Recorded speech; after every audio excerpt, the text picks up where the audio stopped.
Let's jump into the main menu here, and that's a good time to point out that this is not a D-pad here, but rather an optical controller. Not particularly good for navigating through the menu here. It seems it jumps around a bit too much, but probably good for links in a browser. We'll test that out a little bit later. In any case, let's take a look at the main menu, what we've got here. A bunch of Sprint services, Sprint's NFL football, Sprint TV. Sprint Zone is how you get to your account information, things like that. NASCAR.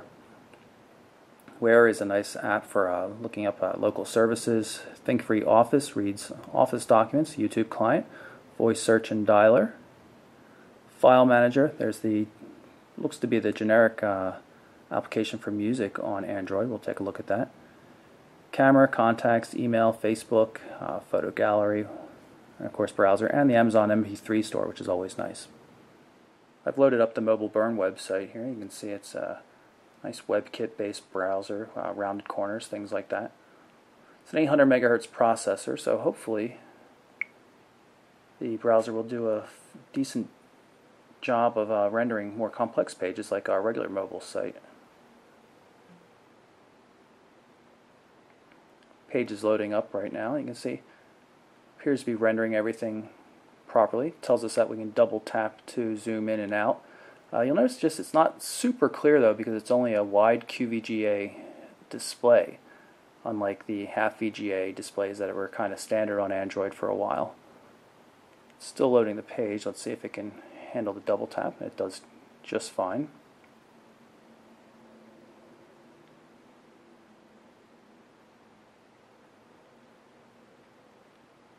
Let's check for multi-touch zooming. That is also present.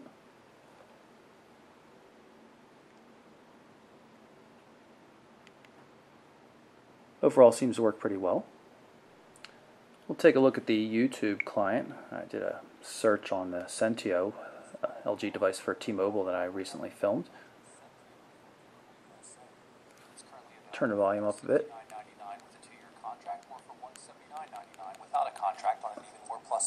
See, the video looks pretty good. See if we can skip ahead. Intercept aren't listed here. Display. And we've got phone themes. Let's see what else we have. Here's a nice white one. I'm having a lot of problems with these touch-sensitive buttons, especially the back button. It just sometimes doesn't feel like it's catching. It's like you have to press hard. Maybe it requires a larger contact to activate or something, but it has been kind of annoying. You'll see with the home key too, pressing it a couple times to get things to work. In any case, let's pull up the camera.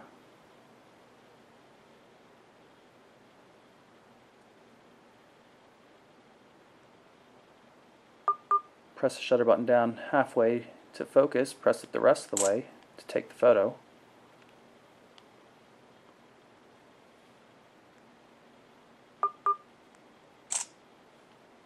And we can also easily shoot video. This is a test video just to see what it looks like. We'll stop it.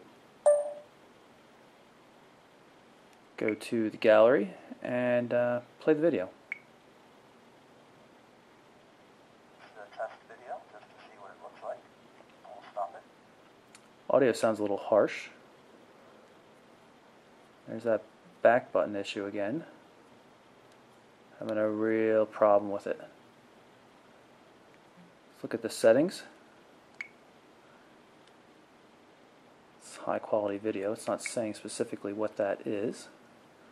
Probably QVGA or something.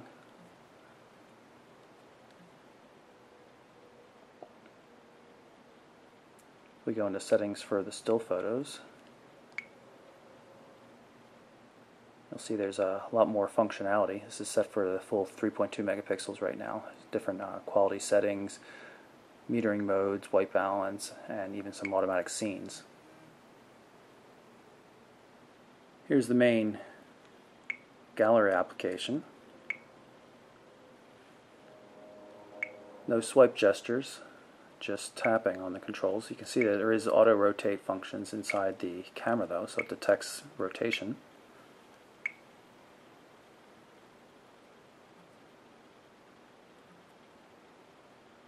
And of course you can get the videos that way as well. Like all recent Android devices, the Intercept comes with speech search. Navigate to Dairy Queen. Hopefully this will find a local Dairy Queen, give us a list of local options we can navigate to with the free navigation built into Google Maps. See the GPS coming online, and it's going to give us a list of Dairy Queens, and we're going to pick the local one here. And there we are. Full turn-by-turn voice-guided navigation. I've jumped out of Google Maps just to show you that you can get back to the navigation just by going into the notification area. Of course, there are also quick button access for vibration, silent mode, Bluetooth, and Wi-Fi, but you can just tap the navigation notice to get right back to the app. I've got the music player going, so I can show you a few features. One of those is if you hold down, long press the home button, it'll bring up a list of recently launched applications, so you can jump right into them. You can see we're playing a Block Party song in the music player, stock Android music player, nothing too interesting going on here. If we jump back out, you can see that we can look at some of the widgets that are installed on the phone. A couple of Sprint specific ones, the Wear functionality. I'm going to put the music one here. And then you can see that we can control the music just from that widget.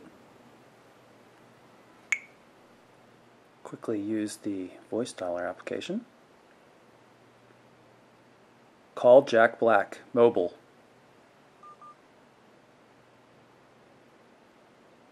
You can see it's quite easy to place a call that way.